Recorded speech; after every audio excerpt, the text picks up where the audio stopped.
O Mundo Visto do Sul. Este é o podcast do Núcleo Interdisciplinar de Estudos sobre África, Ásia e Relações Sul-Sul, IFIX, UFRJ. Olá a todos, sejam bem-vindos ao Mundo Visto do Sul. Eu sou a Bruna Milansky. Você que estava ansioso pelo primeiro episódio do nosso podcast, ele chegou. Tivemos problemas técnicos com a internet da entrevistada, mas nada que atrapalhe o conteúdo. Bora lá!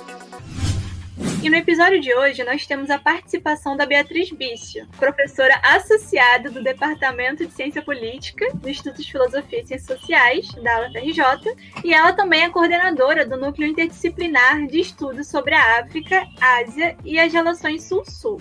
Seja muito bem-vinda, professora. A gente agradece muito a sua presença aqui com a gente. Prazer, uma alegria estar com vocês. Muito bem. Bom, primeiramente, né, a gente gostaria de falar sobre o nosso núcleo, a gente quer apresentar melhor o nosso núcleo, já que estamos surgindo aí com esse podcast. A gente queria perguntar o que te levou a pensar nessa ideia de criar o núcleo.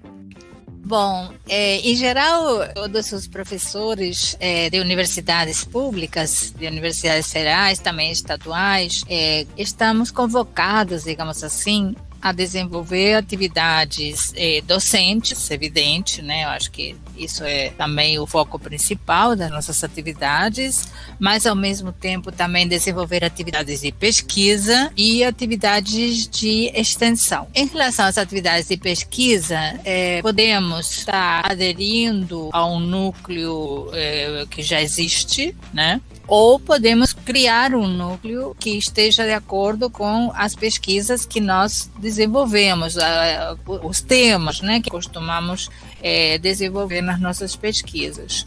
Na verdade, eu faço parte também de outros núcleos aos quais fui convidada a me integrar. Um deles é um núcleo de estudos sobre a África, do Departamento de História da Federal do Rio Grande do Sul. Enfim, mas eu sempre tive a ideia de criar um núcleo que pudesse estar mais diretamente vinculado às pesquisas que eu, quando eu ingressei, né, na vida acadêmica, pretendia desenvolver. E então, essa fundação do núcleo do NIAS, ela foi iniciando praticamente minha vida acadêmica. Eu submeti, como é que o procedimento que a gente tem que fazer. A gente submete ao departamento no qual estamos inseridos a ideia do núcleo ou laboratório, o nome a gente escolhe, tem que dar a esse núcleo, além do nome, um conteúdo, ou seja, ideias do que se pretende fazer, e esse deve ser acolhido, né, pelo departamento, aprovado, digamos, a ideia, e aí depois então passa para instâncias superiores da universidade darem o aval, e aí depois a gente registra o núcleo no CNPq. Esse é digamos, a parte burocrática, se vocês querem, né? Agora, o sentido, então, era exatamente esse que eu mencionei, de que pudesse eu ter uma ferramenta, digamos assim, onde trabalhar com quem? Com vocês, com alunos, né, que se interessassem no tipo de disciplinas e de pesquisas que eu desenvolvo, e porque aí, evidentemente, cada um dos alunos, quando entra numa graduação, e na medida que vai conhecendo os professores e vai conhecendo as linhas com que cada um trabalha, se interessa por se aproximar de um ou de outro professor, né? E aí, então, eu queria ter essa possibilidade de acolhida de alunos que se interessassem por temas de política internacional, que é, por excelência, né, meu território, digamos assim, e poder desenvolver com eles pesquisas. E desde o início foi muito gratificante para mim saber que sempre tive grupos de alunos muito interessados, muito atuantes, criativos, como vocês são, né? Tive a oportunidade, por exemplo, de apresentar as pesquisas que a primeira geração, digamos assim, de alunos que estiveram comigo produziram quando eu participei de um evento em Beirute em 2015 da Associação de Cientistas Sociais do Mundo Árabe, e eles ficaram encantados com as pesquisas, porque havia várias delas que eram relacionadas a questões do mundo árabe, né? E eles ficaram muito encantados de saber que havia um grupo, ou seja, que existia no contexto da Universidade Federal do Rio de Janeiro, um grupo que lidava e pesquisava essas temáticas, né? Claro que não é o único, não é exclusivo, existem outros, de outros departamentos, do Instituto de História, por exemplo, também no IRID, recém-criado Instituto de Relações Internacionais de Defesa. Eu sei que tem colegas que estão também direcionando pesquisa para essa área, mas dentro do IFIX, realmente acredito que seja o único, pelo menos com a especificidade também de não somente estar focado no mundo árabe. Eu citei basicamente por causa dessa experiência de 2015, mas também na África, né? Tem vários alunos, né, que trabalham com temas africanos e asiáticos, e agora então com essas novas realidades, a emergência asiática, o peso da China, etc., eu estou muito focada nisso. E uma questão também interessante é que dentro do núcleo são acolhidos professores também estrangeiros, além de colegas. Por exemplo, no nosso núcleo já participam duas colegas da UERJ, Jaqueline Bentapani e a Angela Roberti. Elas duas já participam porque temos desenvolvido várias atividades em conjunto. E tem também uma professora argentina, Silvia Rodrigues, que se integrou. Eu estou desenvolvendo junto com ela o currículo Lattes, porque qualquer pesquisador estrangeiro, para fazer parte do núcleo de pesquisa no Brasil, tem que ter um currículo registrado aqui no Brasil, dentro da plataforma Lattes, que é a plataforma onde nós estamos registrados. E tem colegas de outras partes do mundo com os quais eu participo em várias redes de pesquisa, que estão convidados a mostrar o interesse e vão também se incorporar. Então eu acho que o nosso núcleo, além de ter um nome que foca regiões amplas do que hoje chamaríamos o sul global, o terceiro mundo em seu momento, enfim, não é somente o nome, mas também é o foco de pesquisas e também é a integração, pretende, né, integrar colegas dessas áreas para enriquecer o contato e particularmente focando um contato com vocês, né, que vocês possam entrar diretamente em contato com pesquisadores de outras regiões. Então, durante agora a pandemia, quem acompanhou o núcleo nos primeiros momentos da pandemia, quando ainda não estava nem definido o semestre, talvez possa lembrar, e se não eu estou informando agora a vocês, que contamos com a presença em algum dos nossos encontros virtuais com pesquisadores da França, e agora ultimamente com uma pesquisadora que foi parte do núcleo, com a nossa Anice, mas também tivemos dois pesquisadores de Cabo Verde que falaram sobre Amílcar Cabral, foi muito rico, e enfim, continuaremos transitando por esses caminhos. E, bom, eu poderia acrescentar que esse núcleo, de alguma forma, está direcionando para uma pesquisa acadêmica, que é onde eu estou atualmente inserida, mas é uma continuidade também do tipo de trabalho que eu desenvolvi antes de ingressar na vida acadêmica, na minha etapa de jornalista, onde durante, enfim, longo período eu fiz a cobertura de temas de Ásia, de África, também da América Latina, mas sempre com foco muito direcionado à África e Ásia, digamos, com Oriente Médio com grande prioridade.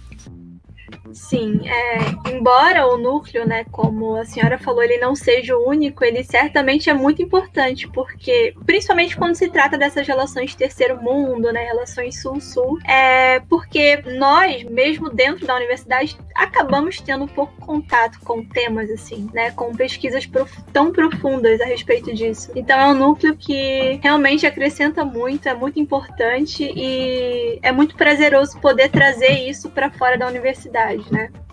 Isso a mim particularmente me deixa muito feliz, porque em essência a universidade existe para servir a sociedade, né? Esse é o fim último e mais importante da universidade.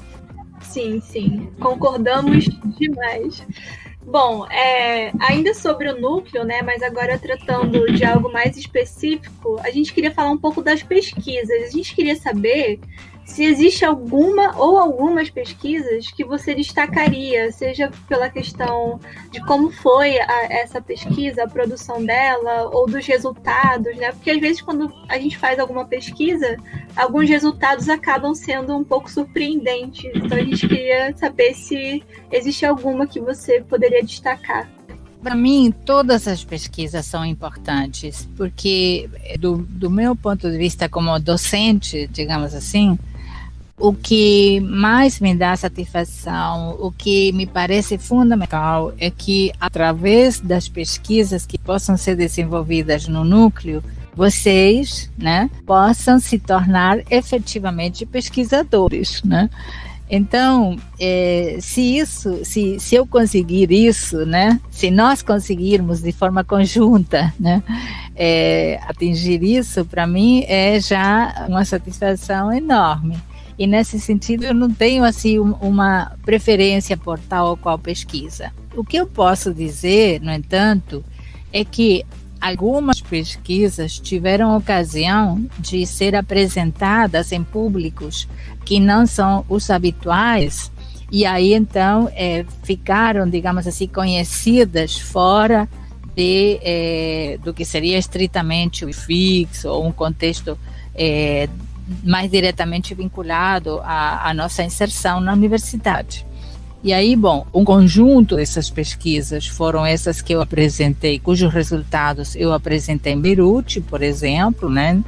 Pesquisas que lidavam com a temática da região do Oriente Médio e Norte da África, e outro grupo aquelas pesquisas sobre mídia, diferentes mídias, que foram convidados a apresentar o resultado das pesquisas que tinham desenvolvido no contexto do NIAS, num seminário organizado na Faculdade de Letras da nossa universidade, lá no Fundão. E então foram 6 alunos do NIAS que apresentaram aí suas pesquisas numa mesa redonda que eu coordenei, que foi, segundo nos disseram os organizadores, uma das que suscitou mais interesse entre todos os alunos que estavam inscritos nesse evento. Então, para nós, realmente foi uma experiência muito rica, e eu acho que também os alunos até hoje guardam essa lembrança, né? Porque foi todo um desafio, era um público diferente, né, alunos e professores da área de letras, mas havia muitos que eram da área de letras africanas, de estudos africanos, por exemplo, né. Então, aqueles que tinham estudado a mídia, por exemplo, a Nice, né, que estudava como a Folha de São Paulo, no caso, cobre a África, ou melhor, segundo o resultado da pesquisa, ela deixa de cobrir, né, porque quase não há cobertura.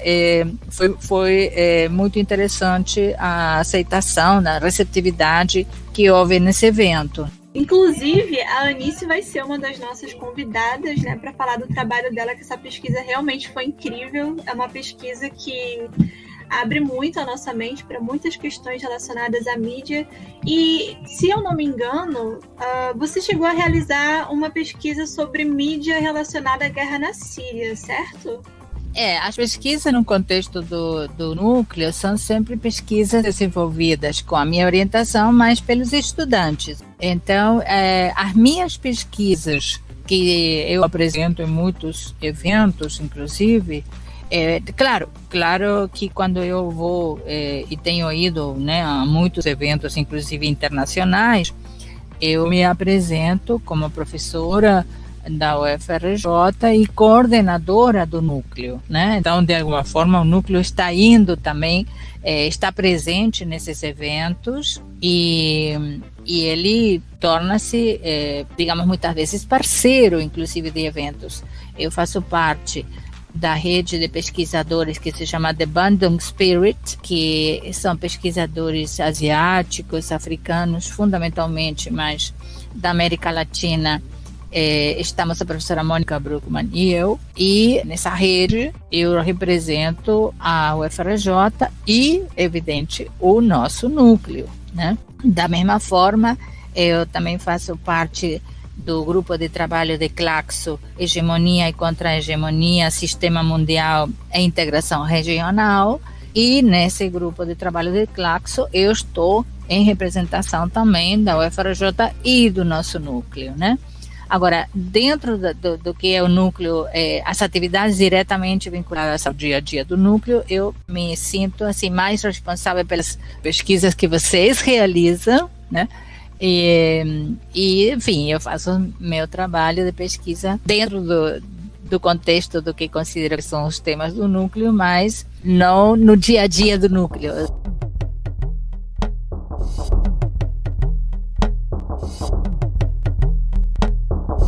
Bom, partindo de toda a experiência, né, desde o começo do núcleo até agora, provavelmente muita coisa se modificou nesse percurso, muita coisa foi reajustada, mas mesmo nesses reajustes, né, fica aí essa perspectiva do mundo a partir do Sul. E o que nós queríamos saber é qual é a importância para você, Beatriz Bício, de olhar para o mundo a partir do Sul. Olha, eu acho que mesmo que a gente não tenha consciência disso, se nós estamos no Sul, se nós estamos, como estamos agora aqui conversando, né, no Rio de Janeiro, se estamos no Brasil, nesse conceito, né, que não é estritamente geográfico, né, é muito além de geográfico, é antropológico, sociológico, enfim, de Sul, né? Tenhamos consciência ou não, nós estaremos olhando para o mundo a partir do Sul. Mas o que queremos dizer com isso, né?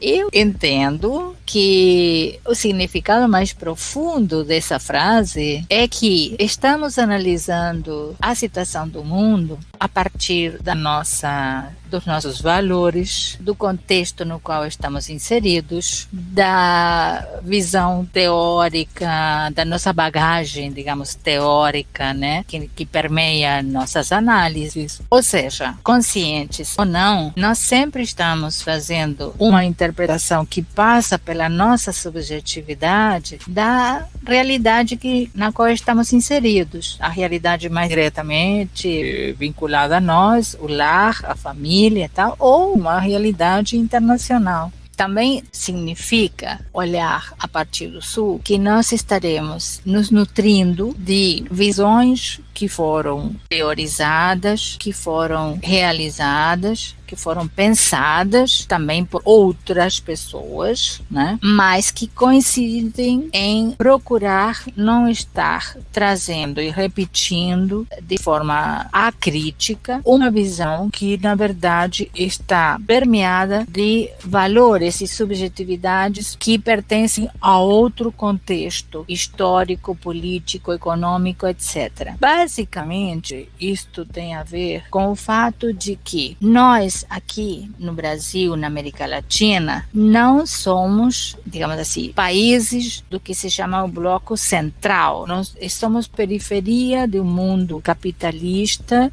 Fomos colonizados, tivemos, enfim, através de experiências históricas específicas, seja os países, no caso da América Latina, colonizados pela Espanha, seja o caso do Brasil, enfim, mas tivemos a independência política, mas ainda carregamos uma série de, digamos assim, de déficits em relação ao que pode ser o ideal de uma justiça social, de um país que possa assegurar a todos os seus habitantes uma vida digna. E o que significa, então, estar olhando a partir dessa realidade? Ter esse background, esse pano de fundo que permanentemente nos permite ver quais são esses condicionantes que nos foram impostos pelo devido histórico, digamos assim, e pela dominação que sofremos, né, para dar as feições às nossas sociedades que elas têm atualmente.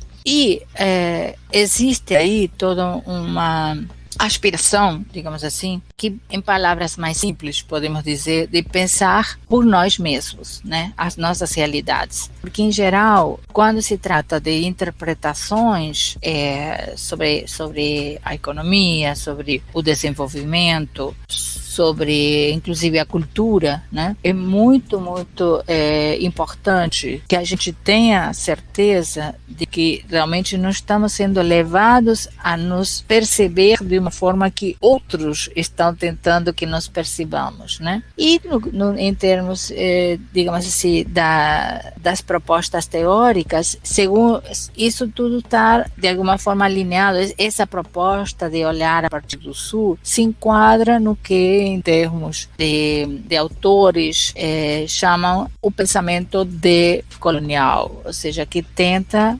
realmente captar a realidade, passando por cima de todas as limitações que nos foram impostas, inclusive em termos de cultura, pela dominação colonial. Né? Mas depois da independência política, podemos dizer, pela dominação imperialista ou pós-colonial, como vocês queiram. Né? Não sei se me estou alongando um pouco nessa definição, mas é muito central na minha visão, seja acadêmica, seja de ser humano, né? Seja de jornalista na minha etapa anterior, a necessidade de ter um pensamento próprio, de ter um pensamento crítico, de ter ferramentas para analisar a realidade que me permitam fazer uma elaboração dos elementos que eu tenho a partir das minhas convicções e não, digamos assim, absorver acriticamente posições que, em última instância, vão me levar a ver uma realidade distorcida. Né? Eu digo muitas vezes que quando a gente não tem uma postura crítica com essa bagagem teórica, muitas vezes a gente está submetido ao que seria, vocês lembram, em alguns circos, enfim, no passado, pelo menos hoje não sei nem se existem mais circos, mas havia uns espelhos que deformavam a nossa imagem, né? Uns nos apresentavam muito gordos, outros eram côncavos ou convexos, enfim, então distorciam. E eu acho que essa imagem do espelho que distorce, né, que nos apresenta muito gordinhos ou muito magrinhos e tal, mas não como nós somos, é exatamente a imagem que muitas vezes, se nós não estamos nos nutrindo desse pensamento crítico, nós vamos nos ver através de espelhos que não nos representam como nós realmente somos, né? Sim, inclusive, adorei a resposta, adorei a parte que fala sobre a subjetividade, e essa metáfora do espelho foi incrível, porque quando se trata mesmo dessa visão a partir do Sul, parece que há sempre uma insistência, uma tentativa de deformar mesmo essa visão que a gente tenta ver a partir do Sul, a partir dele mesmo, a partir dos seus aspectos, né? E a partir da nossa própria subjetividade também, que acaba sendo transpassada por tudo que, a exemplo do Brasil, por tudo que um país colonizado acaba se transformando ao longo do tempo. Realmente, muito incrível essa metáfora do espelho. Podem utilizar. Pode deixar que utilizaremos. Muito boa. Bom, além da academia, né, você tem uma grande trajetória no jornalismo, né? Tem destaques na área de política internacional, como você mesma mencionou, e entrevistou muitas personalidades importantes, por exemplo, Nelson Mandela, Agostinho Neto, Muammar Gaddafi, Fidel Castro. Como foi um pouco dessa trajetória? Como foi essa experiência? Eu imagino que muito enriquecedora, né? Sem dúvida, foi uma experiência, de muitos anos, né? Desde a fundação da revista que inicialmente se chamou Terceiro Mundo, né? E, enfim, depois veio a se chamar Cadernos do Terceiro Mundo, por uma questão, enfim, ela nasce em Buenos Aires, né? e as circunstâncias na Argentina, da deterioração da democracia, com a morte de Perón, e então uma etapa muito trágica da história argentina, impossibilitou que a revista continuasse lá. Não somente a revista, que nós mesmos, né, eu já estava fora da minha pátria originária, Uruguai, e a revista foi, eu era muito nova, mas, enfim, por circunstâncias específicas da minha vida, eu tive um privilégio que realmente considero que me mudou muito como ser humano, né, como cidadã deste mundo, que foi conviver com grandes jornalistas que já consagrados, né, com os quais aprendi muitíssimo, né, e que coincidimos no lançamento dessa publicação, que aspirava já desde aquele momento a trazer justamente com essa visão do Sul. Não estávamos usando exatamente essa denominação, mas desde a escolha do nome, né, de Terceiro Mundo, já estava, digamos assim, muito caracterizada a linha editorial que esse grupo de jornalistas tinha escolhido, que era priorizar nas páginas dessa publicação a visão do mundo, as lutas, as aspirações e as dificuldades também, os desafios, né, dos países da América Latina, da África, da Ásia, né? Muitos dos quais ainda mergulhados, no caso da América Latina, em ditaduras, no caso da África e da Ásia, ainda mergulhados nas lutas de libertação, né? Essa revista, enfim, que foi fundada e refundada em diferentes países, porque nós fomos contra a maré, né, fazendo esse tipo de jornalismo, engajado na denúncia das ditaduras, nas denúncias de violações dos direitos humanos, no apoio à luta contra o apartheid, na luta apoio à luta dos palestinos. Então, evidentemente, era uma revista que, para governos repressivos, como muitos do que foram tomando corpo, né, naquela altura, era uma revista altamente subversiva, né? E isso, enfim, implicou na nossa própria vida, termos que sair, né, de um país para outro. Durante muitos anos, a minha casa era uma mala já pronta para sair, se for o caso, com 24 horas de um país para outro, né? Mas, ao mesmo tempo, o tipo de jornalismo que a gente fez nos levou a, digamos assim, a ganhar credibilidade e respeito, né, em muitos lugares onde a revista passou a ser conhecida. E para chegar a um chefe de Estado, né, e que o chefe de Estado conceda, né, ou um líder, não necessariamente chefe de Estado, né, entrevistamos Arafat 3 vezes. Ele não era chefe de Estado, mas era uma das figuras mais maravilhosas que eu já conheci. A gente, enfim, para chegar a uma figura assim, é evidente que tem que haver um respaldo de uma ética, né, de uma conduta, porque em determinado momento esse entrevistado pode dizer: pare o gravador, porque agora o que eu vou falar, isso é entre nós, né? E ele tem que saber que a gente para o gravador e que está sendo falado entre nós, né?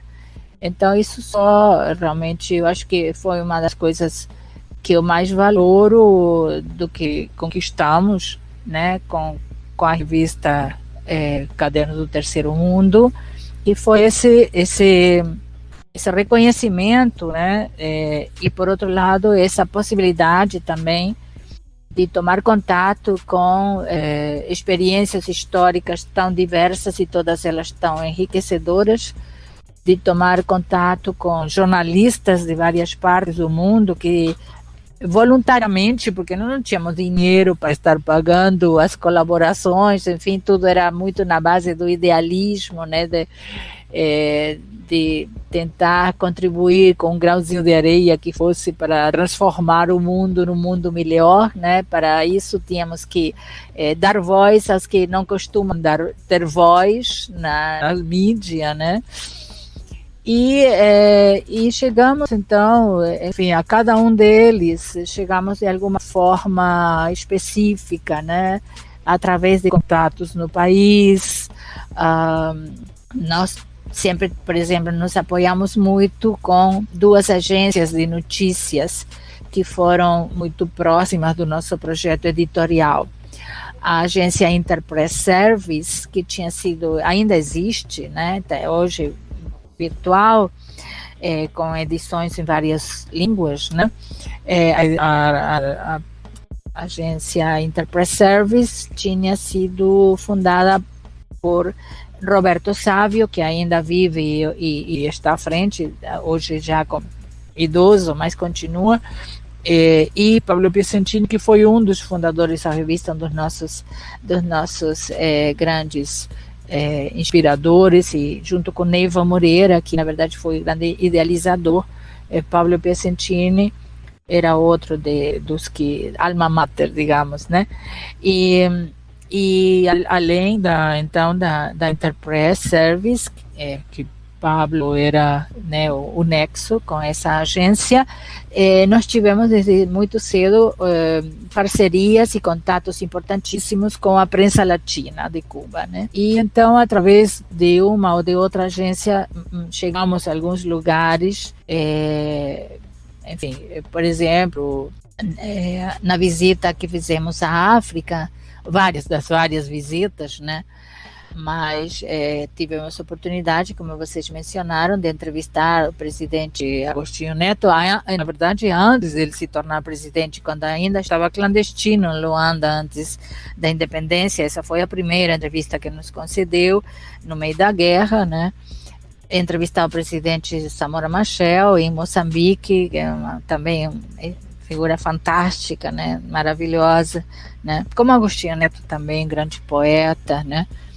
Mas Samora era assim, tipo uma flor da natureza, né? Uma simpatia e uma energia, né? E, enfim, como tantos outros líderes dessa dimensão, morreu assassinado numa queda de avião, muitas aspas, né? Acidente aéreo com muitas aspas, com interferência de tecnologias sofisticadíssimas da África do Sul, como ficou demonstrado 10 anos depois da morte, com investigações conclusivas de Moçambique, que conseguiram demonstrar a forma como a África do Sul, do apartheid, né, tinha conseguido interferir no avião que levava de volta para Moçambique o presidente e todo o Conselho de Ministros de uma reunião que tinha havido, não me lembro bem se era na Zâmbia, me parece.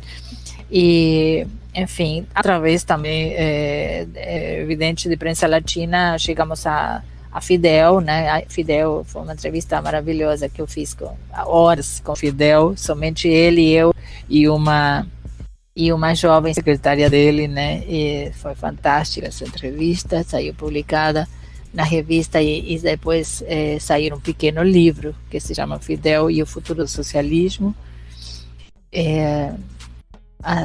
Enfim, a experiência do Iêmen, por exemplo, que entrevistamos Fatah Ismail, que era o presidente do Iêmen do Sul, e pouco depois ele foi assassinado, depois da entrevista. Enfim, cada uma dessas entrevistas é uma experiência muito rica. Com Arafat, por exemplo, a gente entrevistou ele em Beirute, entrevistamos depois em Argel e depois em Tunísia, né, com todas as peripécias dos palestinos e dele particularmente. E para entrevistá-lo em Beirute, que foi a primeira entrevista que nos concedeu no meio da guerra civil do Líbano, nunca se sabia, na verdade, e ele nos contou depois onde ele estava, porque, claro, era uma pessoa ameaçadíssima a vida dele, né? Então, já sabíamos que a qualquer momento podíamos receber um telefonema de que tínhamos que nos preparar porque iríamos encontrar Arafat. E acabamos fazendo a entrevista, creio que foi entre 3h30 e 4 da madrugada, e nem sei onde foi, porque nós não podíamos ver para onde íamos, mas foi maravilhosa. Realmente ele acabava de chegar de uma viagem ao Irã, cansadíssimo, e mesmo assim teve essa gentileza de nos receber e passar horas conversando e contando um pouco todas os projetos que ele tinha, né, enfim, desafios que eles tinham. E essa entrevista foi uma das mais marcantes pelas condições em que se realizou, no meio de uma guerra no Líbano, Arafat perseguido, nós mesmos, enfim, submetidos a todo tipo de pressões.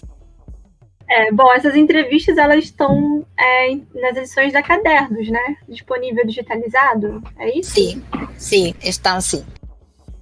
A gente vai dar uma divulgada depois, quem tiver interesse vai poder dar uma conferida nessas entrevistas. Ficamos curiosos um pouquinho sobre isso que você contou com relação ao jornalismo independente, né, num contexto político de repressão ditatorial e colonial. Tem como contar um pouquinho mais pra gente de como era essa repressão, como vocês lidavam? Sim, a repressão diretamente em cima, digamos assim, em cima do projeto foi na fase inicial na Argentina, né? Quando a revista é lançada, havia um contexto mais ou menos estável de democracia e em pouco tempo, em poucos meses, 3, 4 meses, a deterioração foi muito nítida, né? Começaram a aparecer pessoas assassinadas, sequestradas, assassinadas, né? Era a época da que se chamou naquela altura a Tríplice A, que era a Aliança Anticomunista Argentina, que eram as milícias daqui, né? Enfim, milícias armadas terríveis. E a editora que tinha lançado a revista era uma editora que tinha várias outras linhas também de livros, né?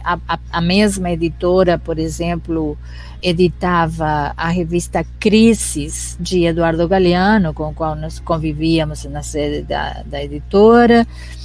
Tinha uma linha de livros dedicados à América Latina, que era o diretor desse projeto, era Mário Benedetti, uruguaio, né, que agora estaria, se vivo fosse, né, estaria comemorando 100 anos, tem muitos homenagens estão acontecendo, inclusive o consulado do Uruguai aqui no Rio de Janeiro está fazendo homenagens, o Instituto Cervantes também. Enfim, era uma editora engajada, né, uma editora de esquerda e tal, e com esse clima que foi se criando, né, de violência, de mortes, enfim, a editora sofreu um atentado à bomba e todos nós fomos ameaçados, né? E um dia, nessa altura, eu estava casada com Neiva Moreira, que era um exilado brasileiro, né? Que tinha sido aqui um grande jornalista e um grande político também.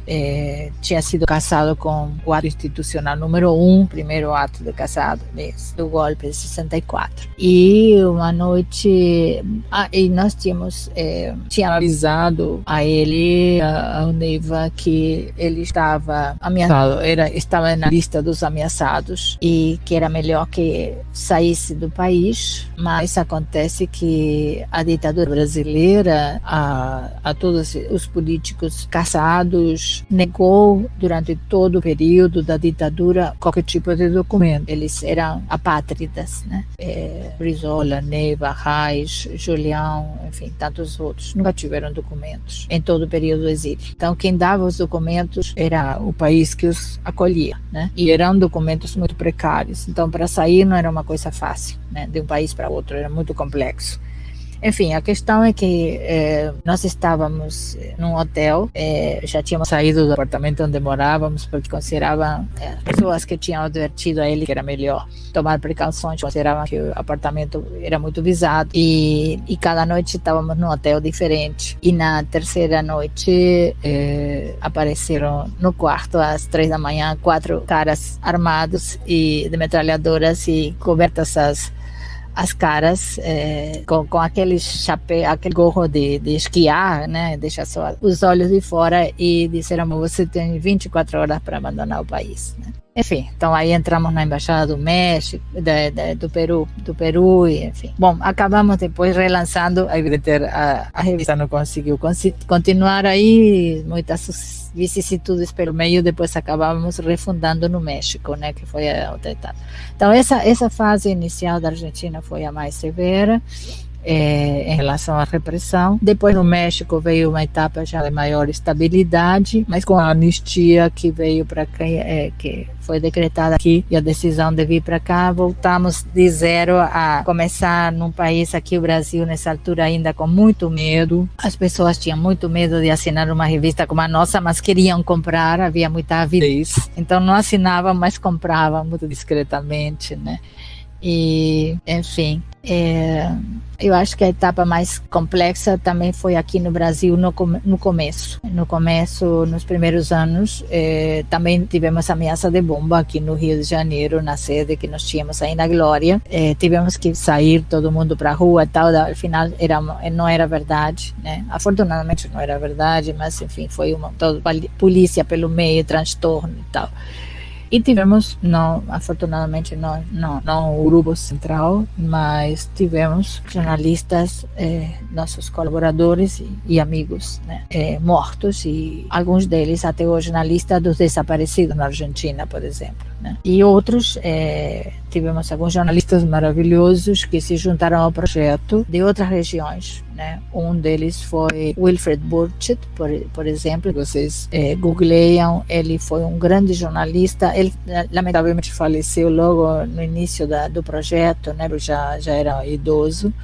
Ele tinha feito a cobertura vejam só, ele tinha sido convidado para ir cobrir o ato em que o Japão assinaria a rendição na Segunda Guerra Mundial, né? O imperador Hirohito, se não me lembro mal o nome, assinaria a rendição, né? E isso ia ser todo um espetáculo, que os americanos estavam criando um grande auê com isso, e ele era um dos jornalistas convidados. Aí ele decidiu que não vai a essa cerimônia, e em troca disso ele vai para Hiroshima.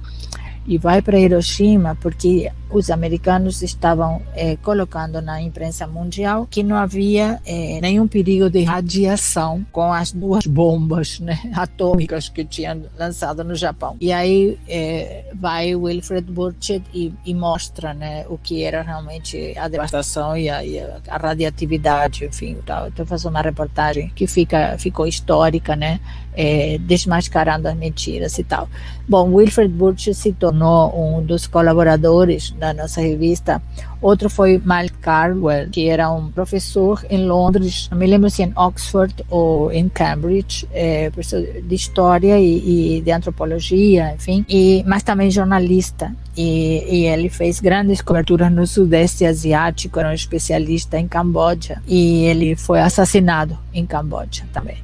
Então, enfim, tivemos assim situações dessas, né, de jornalistas perseguidos e mortos, né. Não sei se vocês sabem, mas o jornalismo é uma das profissões de maior risco, né, aqui no Brasil. Então morrem jornalistas a cada ano, né, cobrindo denúncias de corrupção, ou na região amazônica, na região do Nordeste, né. Há enquetes que se fazem em todo o mundo anualmente em relação a violações dos direitos dos jornalistas, e os números são alarmantes, né. Na América Latina são alarmantes, no México, na Colômbia, enfim, né. Sim, sempre os desafios do jornalismo independente, né? Bom, aproveitando o gancho que você comentou do contexto brasileiro e do contexto nos outros países, né? sobre a perseguição a jornalistas, né, que acontece até hoje, nunca deixa de acontecer, principalmente com jornalistas independentes, né, que fazem denúncias muito importantes. Você consegue perceber agora, nessa dinâmica do jornalismo no Brasil, alguma diferença ou alguma semelhança do contexto do surgimento da revista Cadernos de Terceiro Mundo, ou até mesmo do contexto do surgimento do Núcleo, para o contexto que a gente está vivendo agora? Olha, sim e não, né? O contexto do surgimento da revista era um momento daquelas ditaduras, digamos, aspas, tradicionais, né? Ou seja, surgidas de um golpe militar, tanque na rua. Isso era o contexto. Aqui no Brasil, no Uruguai, o que estava acontecendo na Argentina, Chile, né? Enfim, sem dúvida, muito desafiador, muito dramático, enfim. Hoje, o que estamos vivendo é diferente, né? Porque os golpes já não se fazem mais à moda antiga, né? Não precisa colocar tanque na rua. Hoje tem ferramentas muito mais sutis e, como tudo que é muito sutil e mais difícil de perceber e de denunciar, também muito perigoso. Hoje temos as violações às constituições e, portanto, golpes, né, que se dão através dos poderes judiciais, através de toda uma subjetividade que estávamos falando no início, né, que vai sendo criada, onde se constroem através de mentiras, né, visões enganosas da realidade como uma forma de justificar uma maior repressão, né, maiores restrições às liberdades individuais. E nesse sentido, então, é diferente, né? Tem semelhanças, mas é diferente, né? E para o jornalismo, eu diria que igualmente desafiador, né? Contextos igualmente desafiadores para um jornalismo como esse que a gente fazia, né? A revista nossa não tem uma revista hoje com um perfil parecido, né? Existem publicações que merecem todo o respeito, né, e apoio, mas são sempre muito mais focadas em algumas questões domésticas e com alguma presença de matérias internacionais. Mas a nossa revista era absolutamente voltada para a questão internacional, né? E, claro, com ênfase no terceiro mundo, né? Então, nesse sentido, é diferente o jornalismo hoje, é muito diferente. Enfim, não posso colocar todos no mesmo saco. Eu diria que hoje a tendência é um jornalismo mais superficial, contudo que há, evidente, exceções, né? Sim, sim. E ainda sobre essa questão do contexto, né, sobre as ditaduras não se colocarem mais de uma forma clássica, a gente tem isso muito agravado pelo uso da tecnologia, né, por essa questão dos dados. Isso tem sido muito utilizado para conseguir manter certos sistemas, né?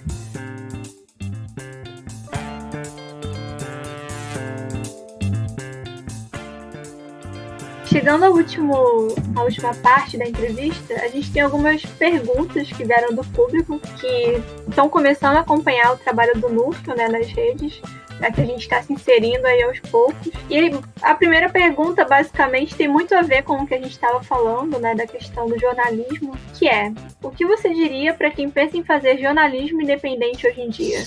Coragem. Primeiro requisito. Idealismo, coragem e vai em frente. Precisa, é necessário. Sim, muita persistência, né? Realmente, jornalismo independente não é fácil. Não, com certeza não. Perguntaram sobre o núcleo, né? Como ele funciona, né? Se o núcleo ele é só para estudantes da UFRJ ou se pessoas de fora podem participar e como é esse processo? Bem, basicamente é para estudantes da UFRJ, para quem está realmente, seja em relações internacionais, história, ciências sociais, né? Mas não maciçamente, mas acolhemos alguns casos, claro, de fora também. Nós, no caso, agora temos alguns membros que não são da UFRJ neste momento. Quem sabe venham a se tornar depois, né? Mas tem que ser tem que ser uma dosagem, digamos assim, né, adequada para que possam transcorrer de forma pertinente, digamos, os trabalhos de pesquisa, porque se é um grupo muito grande, acabamos que não conseguimos nos estruturar, né? Menos ainda em condições virtuais, como nós estamos, né? Que sempre tudo é um pouco mais complexo para poder levar adiante as pesquisas, para fazermos as reuniões, mas as portas estão abertas e eu posso estudar caso a caso. O núcleo também precisa de organicidade, né? Mas todo mundo está convidado a conhecer o trabalho que o núcleo faz, principalmente agora que a gente está tentando trazer isso para a comunidade externa. Não, com certeza que é importantíssimo levar para a sociedade, né? O conhecimento do que a gente faz. Até porque é necessário que a sociedade compreenda mais o que se faz na universidade, no momento em que a universidade está sendo tão atacada, né? E tão deturpada. Então, esse trabalho que vocês estão fazendo é da maior importância. Sim. Esperamos que dê bons frutos, que tenha muita gente acessando. Bom, a nossa entrevista fica por aqui, então. Foi um prazer ter essa conversa com você. É sempre muito enriquecedor, né? Não é porque nós somos do núcleo. A gente sempre gostou muito desse contato com você, tanto pelas experiências, até também pela questão da quantidade de conteúdo mesmo, né? Que acaba acontecendo nessa troca. É sempre muito, muito importante. Você gostaria de fazer algum comentário final? Algumas últimas palavras? Sim, gostaria, porque, bom, primeiro dizer da minha alegria de estar conversando com vocês e, através dessa conversa com vocês, chegar a um público mais amplo, né, inclusive de fora da UFRJ. Isso, para mim, é uma alegria.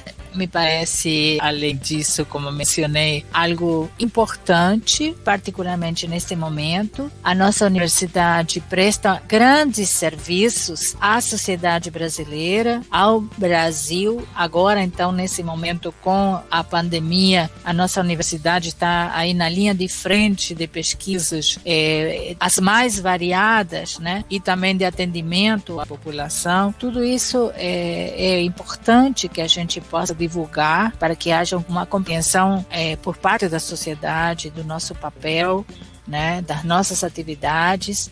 Não é balbúrdia o que a gente faz, né? Muito pelo contrário, todos nós levamos muito a sério as nossas responsabilidades, a nossa atuação, seja como docentes, seja como alunos, né? E o exemplo que vocês estão dando é maravilhoso nesse sentido.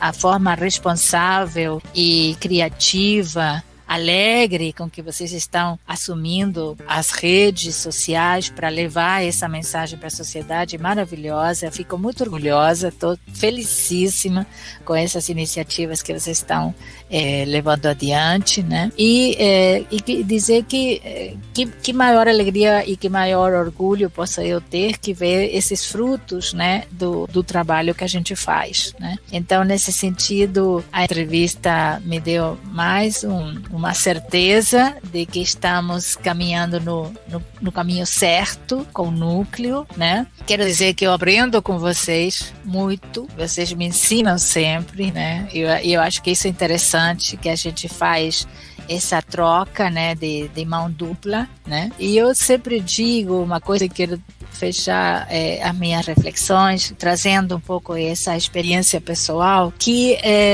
quando eu tive que fechar esse projeto, foi um momento assim muito, muito doloroso mesmo da minha vida, porque era assim como que eu estava perdida mesmo, né? Estava perdida. O que eu vou fazer? Que toda a minha vida já fiz esse tipo de jornalismo, eu não podia me imaginar e nunca aceitaria fazer um jornalismo comercial, né? Enfim, acho que preferia morrer de fome, né? E aí a vida me permitiu, né? Abrir essa etapa da vida acadêmica, né?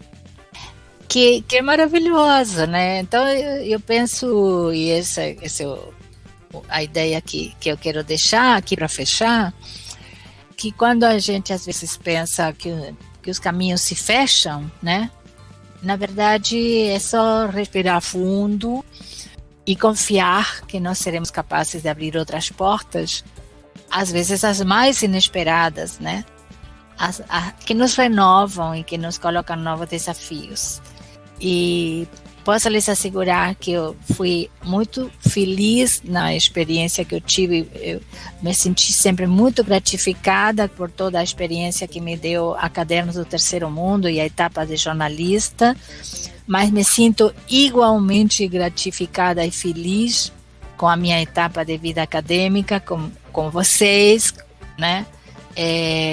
Sendo parte dessa maravilhosa universidade, da qual muito me orgulho, que é a UFRJ.